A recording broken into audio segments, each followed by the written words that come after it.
Congress party नए लोगों को, नए आइडियाज को हर्डल करती है। कांग्रेस पार्टी का मैनिफेस्टो पिछले 30 साल से एक ही आदमी बना रहा है।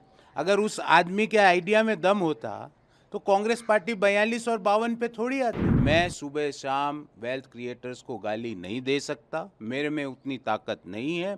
मैं सनातन के विरोध के नारे नहीं लगा सकता और मैं भगवान राम की प्राण प्रतिष्ठा में नहीं जाने वाले पापियों के साथ एक क्षण भी खड़ा नहीं हो सकता। मोदी जी ने राजनीति को एक नया पर्सपेक्टिव दिया है, राजनीति को एक जन सेवा से जोड़ा है। कांग्रेस प्रवक्ता के तौर पे आप लगातार अडानी के खिलाफ बोलते रहे, क्या कुछ दबाव था आपको? देखिए, जब 4 तारीख को मैंने कांग्रेस पार्टी के प्राथमिक सदस्यता से इस्तीफ़ा दिया, उस दिन से मैं कह रहा हूँ कि मैंने कांग्रेस के हर शीर्ष नेता को जाके बोला कि साहब, सनातन का विरोध देश में हो रहा है, उसको हम अपनी मौन स्वीकृति नहीं दे सकते। राम मंदिर की प्राण प्रतिष्ठा पे जाने का जो न्योता ठुकराया गया है, वो पॉलिटिकल प्लस माइनस हो सकते हैं, पर ये एक तरह का पाप है।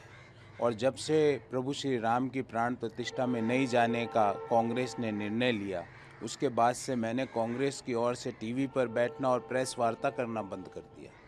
मैंने कांग्रेस के हर शीर्ष नेता को जाके कहा कि साहब, सुबह से शाम वेल्थ क्रिएटर्स को जो आप गाली बोलते हो, उसको बंद करना चाहिए। वेल्थ क्रिएटर्स कोई पाप नहीं करते हैं, अपनी मेहनत से, अपने आइडियाज़ से, अपने कैपिटल से पैसा कमाते हैं तो देश को भी फ़ायदा होता है, रोज़गार का भी सृजन होता है। एयर इंडिया को एक पर्टिकुलर बिजनेस समूह ने खरीदा, कांग्रेस पार्टी ने उसका विरोध किया। एक बिजनेस समूह के सीईओ ने सरकार की तारीफ कर दी, कांग्रेस पार्टी ने उस बिजनेस समूह का भी विरोध किया। और अडानी और अंबानी को तो सुबह से शाम गालियां दी जाती है। मैंने स्वयं ने अडानी के खिलाफ प्रेस वार्ता की, पर जब सेबी ने अडानी को क्लीन चिट दे दी तो उसके बाद मैंने अडानी के बारे में एक भी वक्तव्य देना उचित नहीं समझा। कांग्रेस के शीर्ष नेताओं को भी मैंने ऐसा कहा कि जब सबसे बड़ी मार्केट रेगुलेटर जो है securities and exchange board of India, उसने जब अडानी को क्लीन चिट दे दी तो अब हमें बस करना चाहिए। तो सुबह से शाम एक ही चीज़, सनातन का विरोध करो, भगवान राम की प्राण प्रतिष्ठा में नहीं जाने के न्योते को अस्वीकार करो। अडानी, अंबानी और कोई भी, इतने सैकड़ों स्टार्टअप है जो यूनिकॉर्न बन चुके हैं, क्या हम उनको गालियां दें?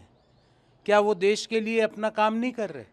सिवाय गाली। और मैं आपको कह रहा हूँ, ये सारी चीज़ें मैंने कांग्रेस के हर शीर्ष नेता को अवगत कराई, पर उन्होंने मेरी एक नहीं सुनी। 4 महीने तक मैं हर शीर्ष नेता के पास ये इश्यूज़ लेके जाता रहा और मैंने ये भी कहा कि हर प्रतिवर्ष मैं बजट पर अपनी प्रेस वार्ता करता हूँ। इस साल भी मुझे बोला तो मैंने कहा, जब तक भगवान राम के दर्शन करने कांग्रेस पार्टी का शीर्ष नेतृत्व नहीं जाएगा, मैं कांग्रेस पार्टी की ओर से ना तो टीवी में बैठूंगा ना प्रेस वार्ता करूंगा। आपका कांग्रेस छोड़ने का कारण यही था? ये सारी चीज़ें मैंने अपनी चिट्ठी में भी देश के सामने रखी।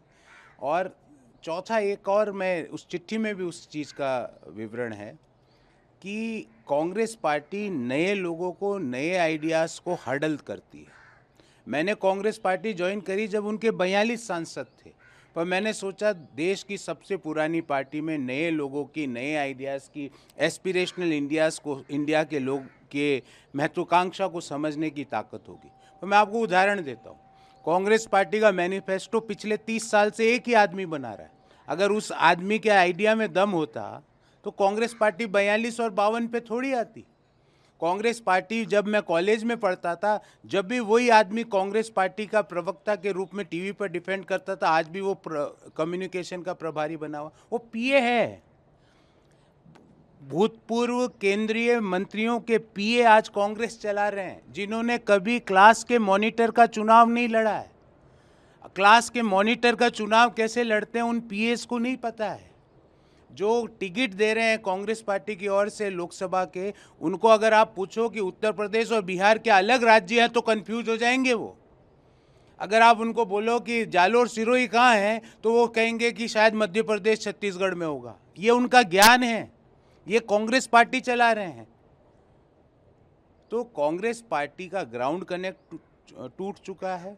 कार्यकर्ताओं के जो इश्यूज़ हैं कांग्रेस पार्टी नहीं समझ पा रही है, मतदाताओं के जो इश्यूज़ है कांग्रेस पार्टी नहीं समझ पा रही है, और 3 कारण तो मैंने बताया। मैं सुबह शाम वेल्थ क्रिएटर्स को गाली नहीं दे सकता, मेरे में उतनी ताकत नहीं है। मैं सनातन के विरोध के नारे नहीं लगा सकता, और मैं भगवान राम की प्राण प्रतिष्ठा में नहीं जाने वाले पापियों के साथ एक क्षण भी खड़ा नहीं हो सकता। जयराम रमेश ने श्यामा प्रसाद मुखर्जी पे आरोप लगाया है कि वो मुस्लिम लीग के साथ जुड़े यही तो है, अडानी पर। यही तो इन्हीं लोगों के बारे में तो मैं बोल रहा हूँ, जो मॉनिटर का चुनाव नहीं लड़ा इस व्यक्ति ने जिसका आपने नाम लिया। मॉनिटर का पिछले 4-5 बार से राज्यसभा में, उनको कांग्रेस पार्टी से इस व्यक्ति को कोई मतलब नहीं है। इनको अपनी राज्यसभा की सीट सुरक्षित करनी है, और अखबारों में 2-3 प्रेस के जो जर्नलिस्ट है उनको फ़ोन कर कुरा के अपने छपवाना है। बाकी इनका आइडियोलॉजिकली कोई कमिटमेंट नहीं है, ना इनको पता है कि ज़मीनी महत्वाकांक्षा क्या है, लोग क्या चाहते हैं, लोग क्या सुनना चाहते हैं। कल मैनिफेस्टो दूसरा आदमी है, ये एक तो मैंने बताया, दूसरा आदमी जो मैनिफेस्टो जिसने बनाया, अगर उसके आइडिया में दम होता तो 42 पे आती क्या? वही न्यूनतम NYAY स्कीम। अरे भाई, एक ही स्कीम को बार बार नए पैकेज में पैक करने से देश के लोग उसको नहीं खरीद सकते हैं। ये कांग्रेस पार्टी को समझना पड़ेगा। आपको समझ ही नहीं आ रहा है कि देश किस तरफ जा रहा है, वही आप उसी पुराने ढर्रे पे चल रहे हो। अब देश का मिजाज, देश का मूड, देश की महत्वाकांक्षाएं, यंग इंडिया की महत्वाकांक्षाएं, हमारी मातृशक्ति की महत्वाकांक्षाएं, सोच कांग्रेस पार्टी को समझ नहीं आ रही है। वो सोच रहे हैं कि हम जिस तरह पिछले 40 साल से जिस तरह की राजनीति करते थे वैसे कर सकते हैं, पर नो, मोदी जी ने राजनीति को एक नया पर्सपेक्टिव दिया है, राजनीति को एक जन सेवा से जोड़ा है, लोगों की जो एस्पिरेशंस हैं उसको समझकर उसको पूरा करने का काम किया है। जब कांग्रेस पार्टी प्रधानमंत्री मोदी जी के 2047 के विकसित भारत का संकल्प का विरोध करती है, तो ये कांग्रेस पार्टी का मानसिक दिवालियापन है, मेंटल इंसॉल्वेंसी। और कांग्रेस पार्टी ऐसे ही 2-3 लोग जिनका नाम मैंने आपको बताया, एक ने मॉनिटर का चुनाव नहीं लड़ा, दूसरा 30 साल से एक ही आइडिया को लेके बैठा है, तीसरा आदमी जो टिकट बांट रहा है उसको उत्तर प्रदेश, बिहार, झारखंड, छत्तीसगढ़ की अगर एक एक कॉन्स्टिट्यूएंसी एक साथ बता दे तो मैं आपको चुनौती देता हूँ।